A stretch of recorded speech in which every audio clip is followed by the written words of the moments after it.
بسم اللہ الرحمن الرحیم۔ ایک رات فرعون نے خواب دیکھا کہ دو درخت زمین پر اگے اور وہ بلند سے بلند تر ہوتے چلے گئے، یہاں تک کہ ان کی بلندی عالم بالا تک پہنچی اور عالم تمام ان کے زیر سایہ ہوا۔ فرعون اس عجیب و غریب خواب سے بہت حیران ہوا، چنانچہ صبح اٹھ کر اپنے درباریوں، حکیموں، نجومیوں اور جادوگروں کو بلا کر ان سے اپنا خواب بیان کیا اور کہا کہ مجھ سے اس عجیب خواب کی تعبیر بیان کرو۔ ان سب نے کہا ہمیں تھوڑا وقت دو تاکہ ہم دیکھ سکیں۔ حکمت دانوں نے کہا کہ ہم اس کی تعبیر اپنی کتابوں سے ڈھونڈتے ہیں، اور نجومیوں نے کہا کہ ہم ستاروں کی چال دیکھتے ہیں اور اس خواب کی تعبیر کے بارے میں حساب لگاتے ہیں، اور جادوگروں نے بھی اپنے علم اور عملیات استعمال کرنے تک کا وقت مانگا۔ چنانچہ سب نے اپنا اپنا حساب کتاب مکمل کرنے کے بعد آپس میں ایک دوسرے سے اصلاح مشورہ کیا، اور پھر ان میں سے ایک آدمی نے یوں بیان کیا کہ اے فرعون،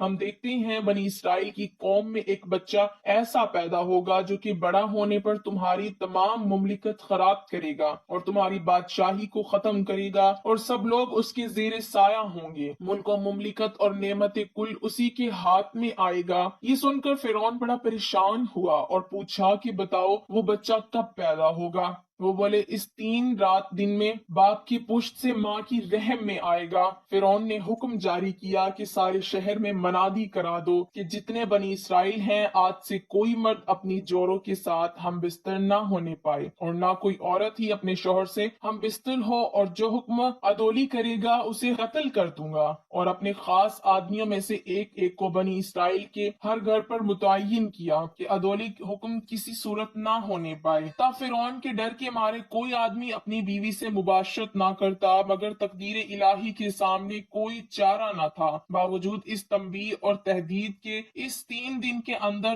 جو نجومیوں نے کہا تھا روز موعود وہ بچہ یعنی حضرت موسیٰ علیہ السلام ماں کے شکم میں آئے۔ حضرت موسیٰ علیہ السلام کی والدہ جو عمران کی بیوی تھیں، وہ بنی اسرائیل کی قوم سے تھیں۔ پہلے ان سے ایک بیٹا جن کا نام ہارون علیہ السلام اور ایک بیٹی جن کا نام مریم علیہ السلام تھا تولد ہوئے تھے۔ عمران فرعون کے ساتھیوں میں سے تھا اور اس دن فرعون کے محل میں تھا۔ ادھر بیوی کو شوق مباشرت ہوا، بہت صبر کیا، لیکن جب کوئی صورت نظر نہ آئی اور صبر و قرار تمام بحکم ربی جاتا رہا، تو وہ آدھی رات کے وقت اٹھی اور گھر سے نکل پڑی اور فرعون کے محل کے دروازے پر جا پہنچی۔ مرضی الہی سے تمام دروازے محل کے کھل گئے اور تمام نگہبانوں اور دربانوں پر نیند طاری کرتی گئی۔ حضرت موسیٰ علیہ السلام کی والدہ کے دل سے اس وقت تمام ڈر خوف نکال دیا گیا، چنانچہ وہ بے خطر محل میں داخل ہوئیں اور سیدھا فرعون کے خوابگاہ تک جا پہنچی۔ تب اپنے شوہر کو دیکھا کہ فرعون کی نگہبانی میں کھڑا ہے اور سوائے ان کے تمام لوگوں پر نیند کو طاری کر دیا گیا ہے۔ ادھر اللہ تعالیٰ نے حضرت موسیٰ علیہ السلام کے والد کے دل میں بھی وصل کی خواہش کو اجاگر کیا۔ بس جب انہوں نے اپنی بیوی کو دیکھا تو صبر و قرار تمام جاتا رہا۔ بس دونوں میاں بیوی نے وہاں سے ہٹ کر مباشرت کی، اور اس طرح مرضی الہی سے حضرت موسیٰ علیہ السلام اسی رات کو اپنے باپ کی پشت سے ماں کی شکم میں آئے۔ اس کے بعد حضرت موسیٰ علیہ السلام کی والدہ وہاں سے نکل کر اپنے گھر کو آ گئیں، اور یہ بھید کسی کو معلوم نہ ہوا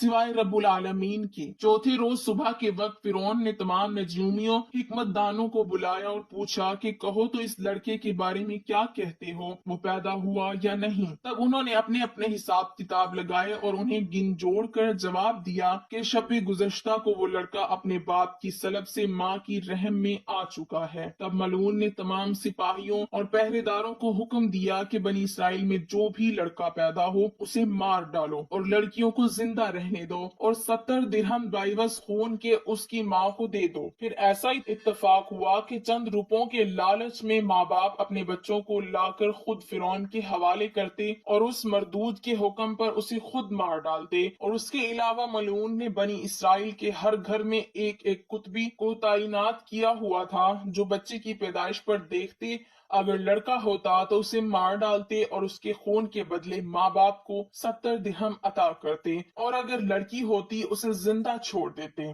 بس بنی اسرائیل کو فرعون ملعون نے دکھ میں رکھا ہوا تھا اور ان کے بیٹوں کو قتل کرتا۔ اور اس کی طرف سے قطبی عورتیں آ کے بنی اسرائیل کی عورتوں کے پیٹ پہ ہاتھ پھیرتی، غیر محرم آ کے حمل دیکھتے پیٹ سے ہیں یا نہیں، چنانچہ ارشاد باری تعالیٰ ہے، اور جب چھڑا دیا ہم نے تم کو فرعون کے لوگوں سے کہ کہہ دیتے تم کو بڑی تکلیف ذبح کرتے تمہارے بیٹے اور جیتی رہتے تمہاری عورتیں، اور اس میں آزمائش ہوئی تمہارے رب کی بڑی کہ آدمی آتے اور بنی اسرائیل کی عورتوں کی حمل دیکھتے کہ پیٹ سے ہیں یا نہیں۔ ادھر حضرت موسیٰ علیہ السلام کی والدہ حمل سے تھیں۔ ایک دن اتفاق ایسا ہوا کہ وہ روٹی بنا رہی تھی کہ درد زچگی کا اٹھا اور حضرت موسیٰ علیہ السلام تولد ہوئے۔ مانند آفتاب منور کے ان کے نور سے پورا گھر جگمگا اٹھا، جو کوئی ان کی طرف دیکھتا آنکھیں خیرہ ہو جاتی۔ ادھر حضرت موسیٰ علیہ السلام کی ولادت ہوئی، کچھ ہی دیر ہوئی کہ فرعون کے لوگ آ پہنچے۔ اب حضرت موسیٰ علیہ السلام کی والدہ کو اندیشہ ہوا کہ اگر ان کو پتہ چلا تو ضرور میرے بچے کو مار ہی ڈالیں گے، اور اللہ سے دعا کر رہی تھی کہ تو ہی میرے بچے کو ان ظالموں کے شر سے اپنی پناہ میں رکھ، اگر انہوں نے دیکھا تو یہ